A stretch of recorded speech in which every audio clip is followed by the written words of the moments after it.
Yo. What's going on, man? Today is September the 16th. Welcome into the ChrisBeCappinn Show. Only one game on the board in the NFL today, and we got a lot to do as far as a recap. There was a lot of games going on yesterday. I got smoked in the W and went 2-0. So reverse sweep in the W and a mini sweep in the NFL.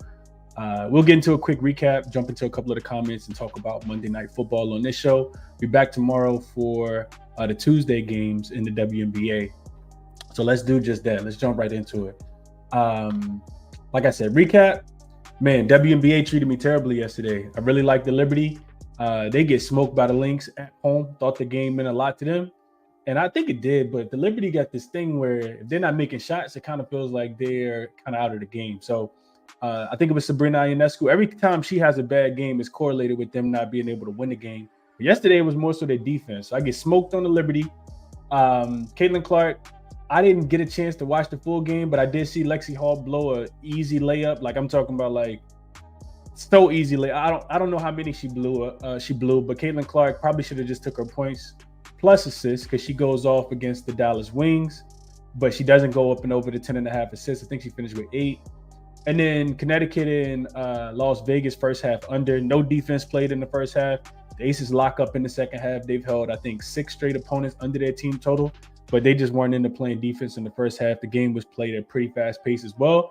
So that's a loser, even though the full game goes under. And Isaiah Pacheco and Ramondre Stevens, Isaiah Pacheco and Ramondre Stevens both go up and over 66.5 and 62.5 rushing yards.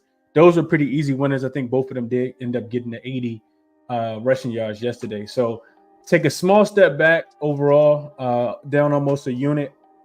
But it's really just because the WNBA treated me so terribly, man. It's like I can't get both of them right. Typically, it's good WNBA and it's terrible for the NBA, but it's terrible for the NFL. But yeah, we hopefully we can get a winner today. Let's go through the comments real quick and see what you guys are thinking.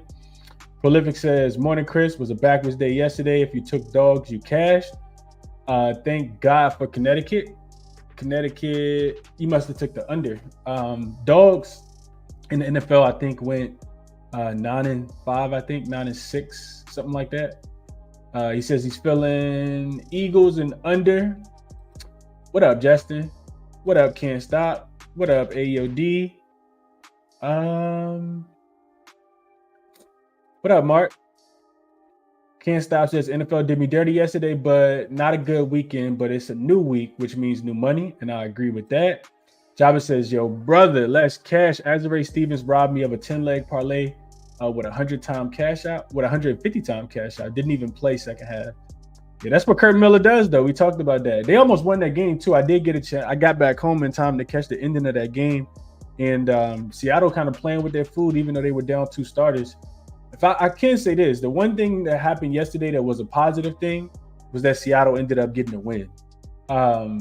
We got a future bet that I gave out probably a month ago now on, the Sparks to go under their team total. So one more loss and, we win that bet. They got 2, I think it's 2 difficult games. I can't remember exactly who they play, but I think one of them is the Lynx, and I can't remember who the other player is, but we need the Sparks to lose one more game, and that will cash us a nice 1-unit play on their team total under for the full season. Under, I think it was 8.5. So we'll see how that goes. Can't Stop says he cashed on Malik Neighbors anytime touchdown. What up, Malik? Hope all is well with you in the Chi-Town. Appreciate you for tapping in this morning. Dropping Dime says yesterday was a disaster, and I also feel like NFL props are way more profitable than betting sides and totals. Remember I said this yesterday, Dropping Dimes. I said week 2, we don't have a large sample size. I'm going to stay off the spreads. There's a couple things that I kind of lean. Absolutely not, man. It was the NFL was crazy yesterday from that perspective. You had, I should go through it real quick. I ain't gonna do it because it's gonna take too long. But yeah, it was crazy yesterday. It was pretty crazy yesterday as far as sides covering. Buckhead says Cowboys must have did him dirty. Justin says, yeah, y'all know I bet my Falcons +6, no cap necessary. Homer bet for me. Malik says I turned the Bears game off in the 4th. O-line was non-existent. The Texans are looking really good, man. I know Joe Mixon went down with an injury, and it was one of them hip drop tackles. So we'll see what happens with him. But the Texans look good. I thought that Caleb Williams didn't look bad either. I mean, I know he threw a couple picks, but he looked better than he did in first week against the Titans. I'll tell you that. I did stay up and watch that full game last night. All right, let's get into the one game that we do have on the board for today. And that I don't even know. You know what? Going to this comment real quick. Can't stop. I don't even think it was the Rams, man. I kind of felt like Kyler Murray is a different beast. And the Lions lost yesterday as well. And that's who they play next week. And that's going to be very interesting, man. It's going to be very interesting. We expect the Lions to bounce back off of, a pretty poor offensive performance where, I was kind of reading through last night because that's one of the games I want to bet this weekend. I don't know if I'm going to get there or not, but that's the same thing that the Cardinals was able to do in week 1 against Buffalo. They started off really, really hot. Marvin Harrison Jr. Anytime you got, Kyler Murray, his ability to be able to extend plays is something that you can't necessarily account for. So, yeah, I think you're gonna see a lot of overs because I still don't trust their defense. But they smoked the Rams yesterday. It wasn't even close. All right, let's talk Monday Night Football. So we got the Falcons and we got the Eagles. This line, of course, has come down now. Open with the Eagles laying 4.5. It went up to, I think it went up might have touched 6. Come back down now to 5.5. AJ Brown, of course, is the big injury news in this one. The star wide receiver for the Philadelphia Eagles will not participate in this game. I think it's a lower leg injury. I can't remember exactly what it was, but that's big though. AJ Brown led this team last year in receptions. He led the team last year in receiving yards. He had a very, very good week 1 as well in Brazil. So you get an Eagles team coming off, starting the season 1-0, straight up in against the number. They did beat the Green Bay Packers in the Brazil game to start the season off. So now you get them traveling back cross country. They do get a little bit of a rest advantage here because the Atlanta Falcons, did play last Sunday, and they looked terrible. They looked like a shell of themselves against the Pittsburgh Steelers. They were laying 3.5 points in that spot, and ended up losing that game outright. And that was against a Pittsburgh team that didn't even score a touchdown. They just kicked 6 field goals. So I guess you could say that, the defense played well. This is a Falcons defense that, not necessarily one of the worst units in the NFL. They actually last year were number 1 in opponent third down conversion percentage on the road, allowing teams to convert just 32% last season. So we'll see how they can, play against Jalen Hurts today. A couple things I looked at. I wanted to look at coaching first, and Nick Sirianni is pretty good, specifically as a home favorite. 18-3 straight up, 13-6-2 against the number as a home favorite. I actually put it in this graphic here. Big story here, Kirk Cousins, in my opinion. Last week, he looked terrible, and you guys can see it in this graphic here. He was a 25th in league, 25th in the league in pass efficiency with a minus 0.18 EPA and 26 in passer rating as well. He had a passer rating of just 59 according to True Media. Those numbers were 8th and 6th worst out of all the quarterbacks that played. I went back and I read through, and they were 8th and 6th worst of his last 5 years of his career as well. So I guess regression to the mean says that, he should play a little bit better.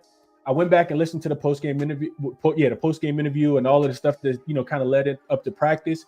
And what everybody is saying is that, and what he's saying and Morris, the coach, is saying is that they expect, mobility not to be a problem for Kirk Cousins. They said that he's behind the Achilles injury, and it should allow him to be a little bit more mobile.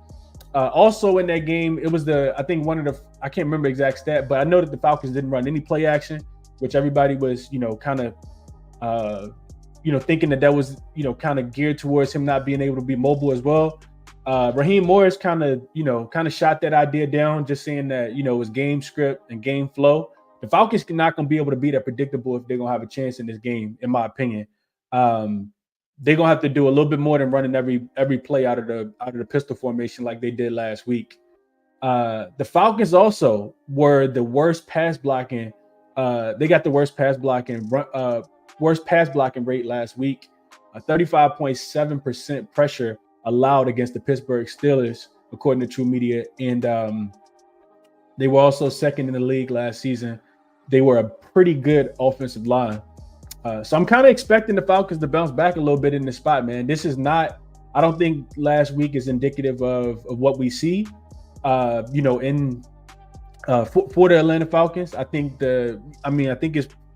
know they were playing against a rookie quarterback yesterday, but the Pittsburgh Steelers defense has been absolutely elite. Probably the best defense that we've seen so far, with them kind of first, shutting Cousins down, then going to going to Denver as a short favorite and being able to win that game and not really give up a lot of points in that game either. So, this Eagles defense, I think, is what I'm kind of banking on. I don't think that they are quite cohesive as they will be. And I think if you want to fade the Eagles, you probably want to do it early in the season. They did give up 29 points in Brazil, which was the third most points of week 1, if you just kind of go back and look at it. So that, and the idea that, Atlanta has some weapons. I love the weapons that they have. Drake London, I think, having Kyle Pitts. I just think we see an improvement. Bijan out the backfield, his receptions are listed at 4.5. I think Cousins probably gets the ball out a little bit faster. We see him a little bit more mobile. And for all that reason, I like Atlanta team total, I think, a little bit more than anything else in this game. Last year, they did give up 29.4 points per game at the crib. The secondary is not the same. I'm expecting the defense to be good this year. But like I said, if you want to fade the Eagles defense, I do think you want to do it at the beginning of the season. They gave up a big bomb last week. They gave up a couple plays that were over 25 yards. The secondary did. And one of those was the Jaden Reed. I think it was a 74-yard pass. So, yeah, those are my thoughts. Let's see what you guys are thinking before I get into the play that I actually like. Justin says he likes the Falcons field goals over 1.5. He put that in his pocket at 104. What up, Helms? I was thinking about Helms. I was thinking about you yesterday because you came in late. It was like, links on the money line. I'm like, am I missing something here? Because I like Liberty, and you absolutely got the win yesterday. I'm interested to know, though, do people think, y'all let me know in the comments, my WNBA fans, y'all think the Lynx the best team in the WNBA, or the Lynx just better than the Liberty? Because I think that the Liberty are the best team in the WNBA, but I'm starting to contemplate it now. What do y'all? Who's the best team in the WNBA? If you're placing a future ticket on the team to win the championship, who is it? Is it Lynx, Liberty, or is it Aces? Aces definitely, coming to stride right now. You can still get the Lynx. I think at plus 450 on DraftKings was the best price when I was looking through that earlier this morning. Justin says he likes Dallas Goedert to go over his 43.5 receiving yards. Put that in his pocket. And that makes a lot of sense. Somebody's gonna have to step up. It's either gonna be him, Dotson, Devontae Smith. I think Devontae Smith is up to 77.5 yards receiving. But I do think that they should find some success passing the ball. I kind of feel like we'll see. We'll see what that looks like. Mark says, I want to get to the Falcons, but Cousin playing on one leg kind of concerns me. And I agree with that, Mark. It concerns the hell out of me too, which is why I don't want to necessarily take the spread. Justin also likes Kyle Pitt over 38.5 receiving yards in his pocket. So it sounds like he's liking Kirk Cousins to pass for some yards here. Good morning, Kristen. Appreciate you for tapping in, as always. Can't Stop says, I'm looking for player props in this game. I can't trust either side to cover right now, given the situation each team is in. Gundam Atticus says the book's going to need the Falcons just like how they needed the Bears last night. They definitely got the Bears, though, because they didn't cover that 6.5. Justin says Kirk Cousins to throw a pick, minus 167. Might make my card despite the price. Primetime Kurt, need I say more? I also put that here as well. I don't know if I mentioned it, but over here on the fact side, you guys can see Kirk Cousins is 3-10 straight up and against the number on Monday Night Football. 1-7 straight up and against the number if he's a dog on Monday Night Football. That does not bode well for liking the Falcons in this spot, man. Kirk Cousins religiously does not play well as a dog on Monday Night Football. So yeah, right there with you on that, Justin. I'd be interested to go and look at his game logs and see how many picks he's thrown. Young Man Travel says I expect the Dirty Birds to bounce back in this one. Give me the Falcons. Helms like Bijan's to go over his 4.5 receptions. I think the receiving yards is what interests me a little bit more, Helms. I think it's like 34.5. I was looking into this last night. Bijan had 5 catches in his first game, and you can kind of expect if the Eagles are going to put a lot of pressure on Kirk Cousins, it's going to be interesting to see if this Falcons offensive line pass blocks a little bit better. But I can see Bijan getting to 5 receptions again. 5 is like a big number though. He says he likes the under 2. Helm says Lynx are the best team in the W. Aaron also says the Lynx are the best team in the W. Ball Talk says it's still the Aces until they've been beaten. Yeah, my fault, Justin. I know I messed you up yesterday, man. Justin wanted to take the Lynx. You should have took him, man. Always go with your gut. Always go with your gut, no matter what I say. We never know how it's gonna go. I'm just going with what I know. I thought it was a bad spot for the Lynx yesterday. Like I said, 9 straight gym in 9 straight days. 9 straight gyms in their 9 straight games. I didn't think they were gonna look that bad. Helm says he got the Lynx at 21 earlier this season. They're plus 450 now, so you got a hell of a number there. Pharrell says it's Liberty all around solid. Java says Liberty is the best and will win. Liberty struggled last night, and the Lynx had a really good offensive game. You saw how Liberty came back in the second half. You can't get down that much at home, though, Java. Like, I don't know, man. Paula says, I think the Lynx defense is that much stellar than everyone else. And if they are healthy, they can outscore while keeping others down. They dictate the flow of the game. I kind of agree with that. They got a good game against the Connecticut Sun, because if it's anybody that's been able to beat the beat the Lynx in this season, it's been the Connecticut Sun. The Connecticut Sun have actually beaten the Lynx twice. The Lynx do not have a win against the Connecticut Sun this season. So we'll see how that goes. I think the point spread is 1. So it's tough, but I'm interested in jumping into it a little bit more once I get done with this. Once I get done with the show, I'll go through the card for tomorrow. Hopefully I can get my money back tomorrow. WNBA owe me some money for sure. Mark says it's been Libs, then Lynx, but Lynx been more impressive last 5 or 8 since the Olympic break. I think they've only lost 1 game. Lynx been looking really, really good. Malik says tough. I'm gonna say Lynx as well. Yeah, it's tough, man. And here's my theory real quick before I get back into the NFL, we get into the play. My theory is that typically with any team, it doesn't matter the sport. Teams always go through growing pains the first year before they end up winning. And for this the Liberty team, they went through their growing pains. They got smoked by the Aces last year. So it feels like this should be their year, in my opinion. Whereas the Minnesota Lynx feel like they're supposed to kind of fizzle out and not play as well towards the end of the season. That's just like any sport, right? It takes a while. You got Courtney Williams being there, coming over. Nafisha Collier is a superstar in her own right, but it just kind of feels like they can have all the pieces. It really does feel like the Lynx have all the pieces. We cashed on them in the Commissioner's Cup game. And I know they lost the last game against the Liberty. That was the Liberty revenge game, and now they've beaten the Liberty again. So I think 3-1 on the season straight up and against the number are the Lynx when they played against the Liberty so far this season. Young Man Travel says he likes Ray McLeod receptions. Eagles give up a bit to the slot wide receiver. Aaron says Eagles always shine on Monday Night Football. Justin says he got the Liberty future for mid-season. Not confident anymore. Now when he bet it. Can't Stop says, where did you find that trend on Cousins? Killer Sports. The trend on Cousins was on Give Me the Dog. So Can't Stop, if you're interested, just shoot me a DM on Twitter. I can send you the syntax to look at Kirk Cousins as the dog on Monday Night Football. It's a lot more. It's not a lot more, but you got to type in a little bit more to actually find that. So if you're interested, just shoot me a DM, and I can send you the syntax for it over on Twitter.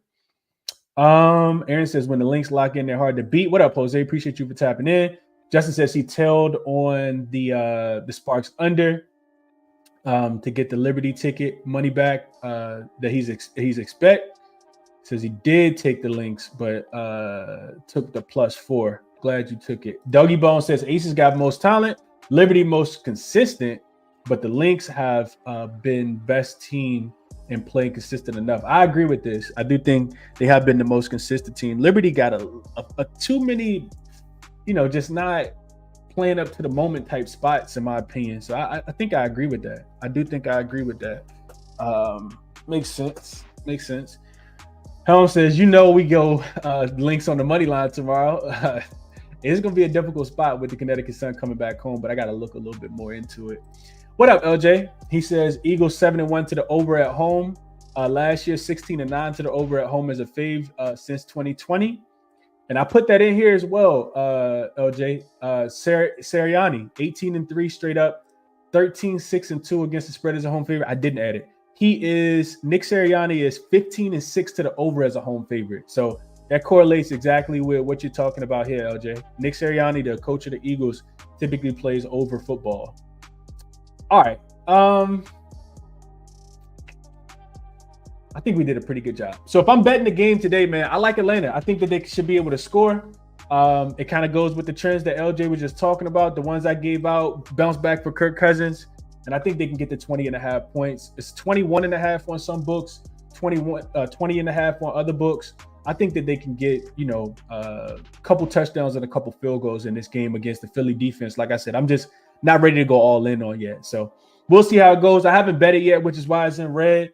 I was really looking for a player prop, but nothing really stood out to me. I'll do a little bit more deep diving a little bit later throughout the day. And if it's something that I do like, I will send it out to the members. But as of now, I haven't played anything. But I do think, just dogs. Like I said, I think 9 dogs covered out of the 14, 15 games we had yesterday.